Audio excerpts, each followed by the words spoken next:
के पवित्र मीठे नाम में आप सबको जय मसीह की। मैं प्रभु को धन्यवाद करते हैं कि जिस प्रकार प्रभु की आत्मा ने मुझे मौका दिया कि सुबह काल पवित्र आत्मा ने मुझे बताया कि मैं आपके बीच में परमेश्वर के संदेश को लेकर आऊं, और पवित्र आत्मा मुझे अगुवाई किया। जो मुझे इस लाइव पर देख रहे हैं और जो मुझे परमेश्वर के दास दासियाँ, प्रभु के सेवक, प्रभु के लोग जो मुझे देख रहे हैं, मैं आपको कहना चाहता हूँ परमेश्वर के संदेश के द्वारा आप परमेश्वर संदेश को सुने और अपने जीवन में लागू करें और परमेश्वर के वचन को अपने जीवन में आने दें। आइए आज परमेश्वर के वचन की तरफ चलेंगे। और आज परमेश्वर के संदेश पवित्र शास्त्र बाइबल से इस प्रकार है, घमंड क्या है। पवित्र शास्त्र बाइबल आज इंसान के बारे में, घमंड के बारे में क्या बातचीत कर रही है, दुनिया के घमंड के बारे में क्या बातचीत कर रही है, और जो अहंकार लोगों के घमंड के बारे में क्या पवित्र शास्त्र बाइबल घमंड के बारे में बातचीत कर रही है। आज आप और मैं पवित्र शास्त्र बाइबल से हम घमंड की बातों को सीखेंगे और पवित्र शास्त्र बाइबल से घमंड, जो पवित्र शास्त्र बाइबल घमंड के बारे में क्या कह रही है। कई बार साथियों, बहुत सारे लोगों को मैंने सुना है कि आज दुनिया के अंदर बहुत नाना प्रकार के लोग घमंड किए हुए लोग पाए जाते हैं, और घमंड किए हुए बहनें पाई जाती हैं, घमंड किए हुए बाल बच्चे भी पाए जाते हैं। परंतु मैं कहना चाहता हूँ, बहुत सारे लोगों को मैंने अपनी ज़िंदगी में देखा जो घमंड करते हुए। साथियों, मैं बताना चाहता हूँ कि आज बहुत सारे लोग अपने पैसे पर, अपने धन पर, अपने परिवार पर, अपनी नौकरियों पर, अपनी खेतीबाड़ी पर, अपने तमाम प्रॉपर्टी पर घमंड करते हैं, अपने शरीर पर घमंड करते हैं, अपने ज्ञान पर घमंड करते हैं, अपने एजुकेशन पर घमंड करते हैं, अपने तमाम नौकरियों पर घमंड करते हैं। पर मैं कहना चाहता हूं साथियों, क्या ये घमंड दुनिया के अंदर, क्या घमंड कुछ आपके लिए कर सकता है? क्या आपका घमंड आपके लिए कोई बेनिफिट हो सकता है? क्या आपके लिए घमंड आपके लिए कोई आशीष का कारण ठहर सकता है? क्या आपके लिए कोई घमंड आपके लिए छुटकारा का कारण ठहर सकता है? क्या घमंड से आप दुनिया को जीत सकते हैं? क्या घमंड से आप दुनिया को प्राप्त कर सकते हैं? क्या घमंड के द्वारा आप परमेश्वर के सामने खड़े हो सकते हैं? क्या घमंड से क्या आप परमेश्वर के सामने खड़े होकर जवाब दे सकते हैं? क्या घमंड आपके जीवन में क्या लेकर आता है? आज बहुत सारे मानव जाति अपने घमंड को लेकर डर रहे हैं। साथियों, मैं बताना चाहता हूँ, आज परमेश्वर संदेश के द्वारा जो आज मानव जाति अपने घमंड को लेकर चलती है, आज पवित्र शास्त्र बाइबल उस घमंड के बारे में क्या बातचीत कर रही है, क्या कह रही है। आइए मेरे साथ परमेश्वर वचन की तरफ चलेंगे। नीति वचन उसका 8 अध्याय 13 आयत में इस प्रकार परमेश्वर के दास कहते हैं, यहोवा का भय मानना, बुराई से बैर रखना। कई बार ऐसे लोग हैं जो यहोवा का भय मानते नहीं, परमेश्वर का भय मानते नहीं, ऊपर वाले से डरते नहीं, और ना ऊपर वाले को वो गिदानते हैं, ना उस पर विश्वास करते हैं। परंतु लोगों के अंदर इतना बड़ा भयंकर घमंड है और वो बुराई करते रहते हैं। वो घमंड चढ़ी आंखों, परमेश्वर का वचन कहता है, घमंड चढ़ी आंखें, घमंड चढ़ी जीभ, घमंड चढ़ी होठें परमेश्वर पसंद नहीं करता है, घमंड चढ़ी दिल को पसंद नहीं करता है। परंतु प्रभु के वचन कहता है, यहोवा का भय मानना और बुराई से दूर रखना। आज लोग बुराई करते हैं, क्यों? क्योंकि मेरे पास, मुझे घमंड है, मेरे पास पैसा है, मेरे पास धन है, मेरे पास नौकरी वाले लोग हैं, मेरे पास इतना है। मैं आज कहना चाहता हूँ, परमेश्वर वचन कह रहा है कि बुराई से बैर रखना, पर घमंड और अहंकार बुरी चाल से, उलट फेर की बातें से भी बैर रखते हैं। कई लोगों के जीवन में अहंकार और घमंड आता है। परंतु साथियों, मैं आज आपको बताना चाहता हूँ, घमंड आपके जीवन को, आपके परिवार को चूर चूर कर देता है, और आपके फैमिली को घमंड नाश करता है, और घमंड आपके परिवार को कहीं का रहने नहीं देता। घमंड आपके फैमिलियों में वो बुरी आदतों को लेकर आता है। घमंड आपके परिवारों में लड़ाई झगड़े, बुराइयां और पैसे का घमंड आपके घर में तितर बितर कर सकता है, और अहंकार का घमंड आपके घरों में एक दूसरे को नाश कर सकता है। संसारिक घमंड जो है आपको परमेश्वर से अलग कर सकता है।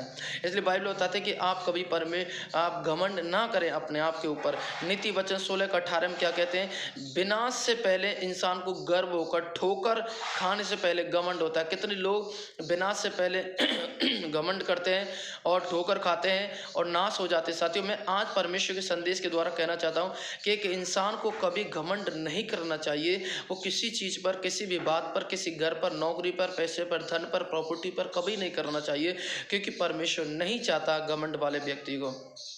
नीति वचन 16 अध्याय और उसके 19 आयत में लिखा है, घमंडियों के संग लूट बांट लेने से दीन लोगों के संग नम्र भाव से रहना उत्तम है। कई बार बोलते हैं कि हम घमंड लोगों के साथ लूट मार करने से, परंतु परमेश्वर का वचन कहता है दीन लोगों के साथ रहना कई भाव से उत्तम है। उस सबसे बेस्ट और उत्तम बताया गया है कि हम नम्र लोगों के साथ, गरीब लोगों के साथ संगति करें। यदि हमारे पास पैसा है, हमारे पास में धन संपत्ति है, तो हम चाहें कि हम गरीब लोगों के साथ प्यार प्रेम के साथ रह साथियों, घमंड आपके अंदर प्यार प्रेम को खत्म करती है, घमंड आपके अंदर संगति को खत्म करती है, घमंड एक दूसरे के साथ बैठने नहीं देती, गरीब के साथ बैठने नहीं देती, बातचीत नहीं करने देती, उसे समानता में समझने नहीं देती। अहंकार आपको नाश करता है, अहंकार आपके परिवार को नाश करता है। साथियों, परमेश्वर के वचन में लिखा है, और अहंकार आपको तमाम बुराई की तरफ लेके जाता है साथियों।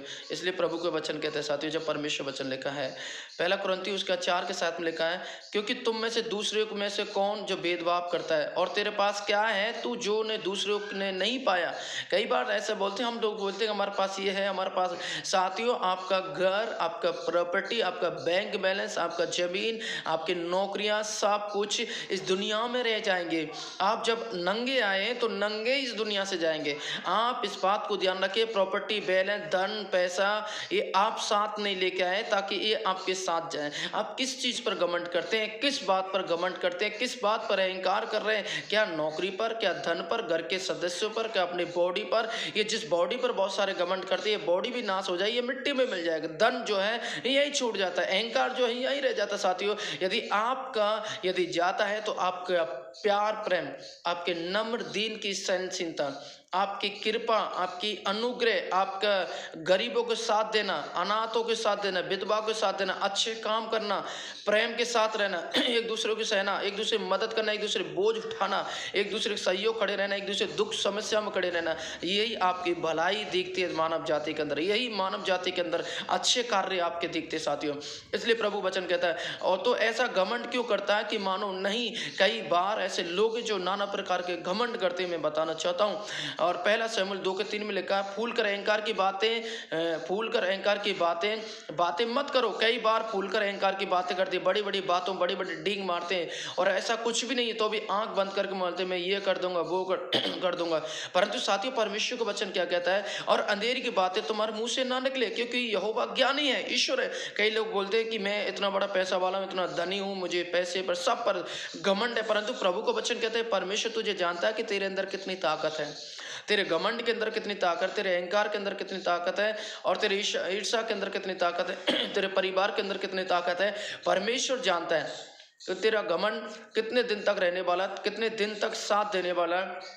तेरे शरीर का जो घमंड कितने साथ तक तेरे साथ रहने वाला है। साथियों, शरीर का घमंड 70 या 50, 60 साल रहता है। आज मानव जाति के अंदर, कोरोना महामारी के अंदर लोगों का घमंड, प्रभु के वचन लिखा है, जब हम परमेश्वर वचन लिखा है, मैं लोगों का घमंड तोड़ दूंगा, अहंकार को खत्म कर दूंगा, ईर्ष्या को खत्म कर दूंगा। और आज मानव जाति का कोरोना महामारी सेकंड लहर के अंदर तमाम मानव जाति का घमंड खत्म हो गया, और मानव जाति इस समय घमंड से जो चूर चूर हो चुकी है। आज उनका घमंड, पैसे का घमंड, शरीर का घमंड, ज्ञान का घमंड, लोगों का घमंड, लोगों को बर्बाद कर दिया, नाश कर दिया। और आज ईश्वर से दूर हो जाने के कारण, घमंड कारण आज मानव जाति परमेश्वर के क्रोध का सामना कर रही है, और उसके लाठी का सामना कर रही है, और महामारी का सामना कर रही है। और आज घमंड इंसान का सिर्फ कब्रिस्तान तक है, और उस कब्रिस्तान के बाद कोई घमंड नहीं चलता, और कोई घमंड नहीं रहता, ना तो पैसे का, ना बॉडी का, ना परिवार का, ना किसी का नहीं रहता। इसलिए मैं आज आपको बताना चाहता हूं, नीति वचन 11:2 में लिखा है, जब अभिमान होता है तो अपमान भी होता है, परंतु नम्र लोगों में बुद्धि होती है। साथियों, मैं बताना चाहता हूं, अहंकार लोगों में ना तो बुद्धि होती है, उनके अंदर घमंड, ईर्ष्या, क्रोध होते हैं, अहंकार होते हैं, पर उनके अंदर ना तो प्रेम होते हैं, ना तो बुद्धि होती है, ना समझ होती है, ना उनके अंदर नम्रपन होता है। परंतु गरीब के अंदर बुद्धि, समझ, नम्र, दीन, सहनशीलता, कृपा, प्रेम, भलाई, ये सारी बात उसके अंदर होंगी। एक दूसरे साथ देंगे, एक दूसरे साथ खड़े रहेंगे दुख परेशान। परंतु घमंड बड़े वाले व्यक्ति कभी भी एक दूसरे साथ खड़े नहीं हो सकते हैं।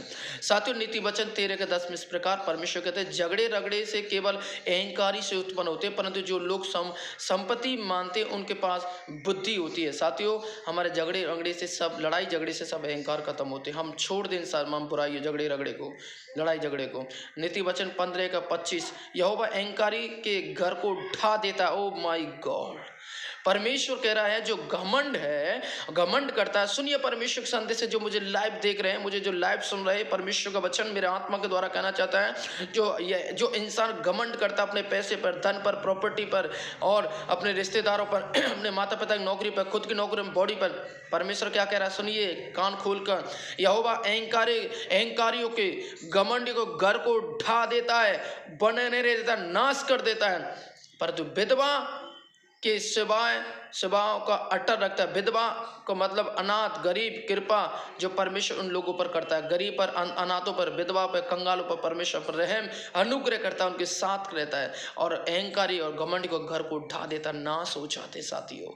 नीति वचन 22-24 कहते हैं, क्रोध मनुष्य का मित्र ना होना।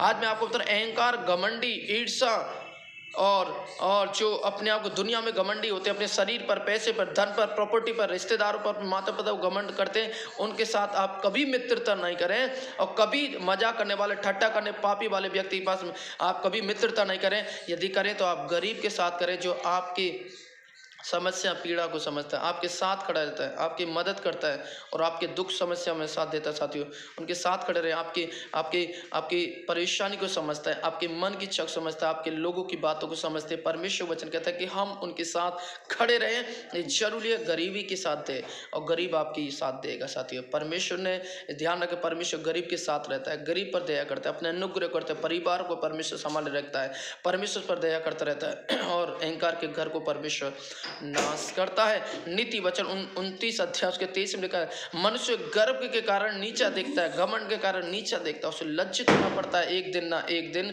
उसे नीचा होना पड़ता है, उसके परिवार को नीचा होना पड़ता है, फैमिली को नीचा होना पड़ता है, अपने लोगों को नीचा होना पड़ता है, बाल बच्चे नीचा होना, पति पत्नी नीचा होना, हस्बैंड वाइफ को नीचा होना पड़ता है, माता पिता को नीचा होना पड़ता है, बच्चों को नीचा होना पड़ता है। परंतु नम्र लोग, आत्मा, महिमा, अधिकारी, नम्र लोग जो है परमेश्वर के सम्मान के, आत्मा के अधिकारी, नम्रता, दीनता के अधिकारी होंगे, परमेश्वर के आशीष के सोता ठहरेंगे, परमेश्वर का अनुग्रह के सोता ठहरेंगे। इसलिए परमेश्वर को वचन कहते हैं, इसलिए इस 1 कुरिन्थी 10:12 में कहते हैं, इसलिए जो समझता है कि मैं स्थिर हूं, कई लाख बोलते हैं मेरे पास पैसा है, बैंक बैलेंस है, प्रॉपर्टी है, नौकरी है। आज कोरोना महामारी सेकंड लहर ने, आज जो लोग अपने आप अहंकार करते थे, अपने आप स्थिर समझते थे, साथियों में संदेश के द्वारा कहना चाहता हूँ, लाइव के द्वारा, आज जो सरकार भी अपने आप को स्थिर समझती थी, आज सरकार समझती थी कि वह स्थिर है, सरकार समझती थी वह स्थिर है। आज कोरोना महामारी की सेकंड लहर ने, सरकार के घमंड ने, सरकार के घमंड ने, लोगों के घमंड ने, आज महामारी ने लोगों को हिला दिया है, स्थिरपन से हिला के रख दिया है, डगमगा दिया है और लोगों के अंदर खोफ और डर और महामारी, अहंकार, घमंड सब कुछ खत्म हो गया है। इसलिए प्रभु के वचन कहते हैं, और प्रभु के वचन कहते हैं कि इसलिए मैं जो समझता हूं मैं स्थिर हूं। पौलुस कहते हैं मैं समझता हूं स्थिर हूं। परंतु साथियों, आज मानव जाति इस कोरोना महामारी ने तमाम स्थिरपन को और तमाम जो अपने आप को समझते हैं कि मैं स्थिर हो चुका हूं, आज महामारी लोगों के स्थिर सेपन से हटा दिया है और चौकस रहे कि कहीं गिर ना पड़े। आज मानव जाति जो अहंकार, घमंड, ईर्ष्या जो रहने वाले, आज मानव जाति समझते थे, अहंकार समझते थे, घमंड समझते थे कि मैं स्थिर हूं। आज पता चला वो अहंकार खत्म हो चुका है, घमंड खत्म हो चुका है, अहंकार, बड़ी आंखें खत्म हो चुकी हैं, बातें खत्म हो चुकी हैं और आज वो गिर पड़े, नाश हो चुके हैं। प्रभु का वचन लूका उसका 14:11 में लिखे हैं, जो कोई अपने अपराध, जो अपने आप को बड़ा समझता है वह छोटा किया जाएगा, और जो कोई अपने आप को छोटा समझा है समय बड़ा किया। हम अपने आप को नम्र, दीन समझे, छोटा समझे और अपने आप को तुच्छ समझे, अपने आप को अहंकारी नहीं समझे, घमंडी नहीं समझे, विरोधी नहीं समझे। और परमेश्वर वचन कहते हैं अपने आप को नम्र और दीन और अपने आप को परमेश्वर जैसा बनाए, परमेश्वर से प्यार प्रेम रखें, नम्रता, कृपा, दीनता, सहनशीलता रखें, घमंड को दूर करें और परमेश्वर जैसे स्वभाव में आ जाएं। और प्रभु के वचन कहता है कि आप स्थिर रहना चाहते हैं तो बाइबल बताता है हम अपने आप को छोटा समझें, लोगों का आदर सम्मान करें, लोगों को गले लगाएं, लोगों को प्यार प्रेम के साथ बर्ताव करें, लोगों के साथ प्यार के साथ में सम्मान करें। ये सब जो आपके पास बैंक बैलेंस है, प्रॉपर्टी, नौकरियाँ हैं, धन है, संपत्ति, सब कुछ यहाँ पर रहेगा साथियों, साथ जाने वाला नहीं है। तो फिलिपी 2:5 में लिखा है, जैसे मसीह यीशु का स्वभाव था वैसे तुम्हारे अंदर स्वभाव हो। यीशु को वचन कहता है तुम्हारा नम्र अंदर होना चाहिए, प्रेम होना चाहिए, धीरज होना, कृपा होना चाहिए, नम्रता होनी चाहिए, और ये सारी चीज़ें आपके जीवन होना चाहिए जिस प्रकार यीशु का स्वभाव था। लोगों को गले लगाना, लोग अहंकारों के पास जाना, घमंडों के पास जाना, नम्र दीनों के पास जाना, उन्हें गले लगाना, उनकी समस्या पीड़ाओं में साथ देना, उनके साथ खड़े रहना। इसलिए प्रभु के वचन कहते हैं साथियों, आज इस परमेश्वर का संदेश आपको बताता है कि घमंड आपको खत्म भस्म करता है, नाश करता है। नीति वचन 14:15 लिखा, भोला तो हर एक बात को सच मानता है, परंतु चतुर मनुष्य समझ बूझ कर चलता है। बाइबल बताती है जो अहंकारी किसी बात को नहीं मानता, परंतु नम्र और दीन हर एक बात को साथियों मानते हैं। मैं आज आपके बीच में मैं बताना चाहता हूँ कि परमेश्वर का वचन क्या आपके बीच में बताया, यही परमेश्वर वचन आपके बीच में बताया। घमंड आपको मुझे परमेश्वर से दूर करता है, दुनिया से दूर करता है, और आज मानव जाति घमंड का सामना कर रही है। और मैं बताना चाहता हूँ परमेश्वर का वचन घमंड के बारे में क्या है। आज आपके बीच में कुछ और पहलुओं को रखना चाहता हूँ घमंड के बारे में। घमंड एक अनमोल वचन जो परमेश्वर ने मुझे दिए, मैं उनका आपके बीच में रखना चाहता हूँ। जीवन में अहंकार ना करने की सीख देती है घमंड। इस बात हुए परमेश्वर का वचन जीवन में अहंकार ना करने की सीख देती है। पहली बात ध्यान रखें, घमंड ना करना जिंदगी में तकदीर बदलती है, और शीशा वही रहता है पर तस्वीर बदलती है।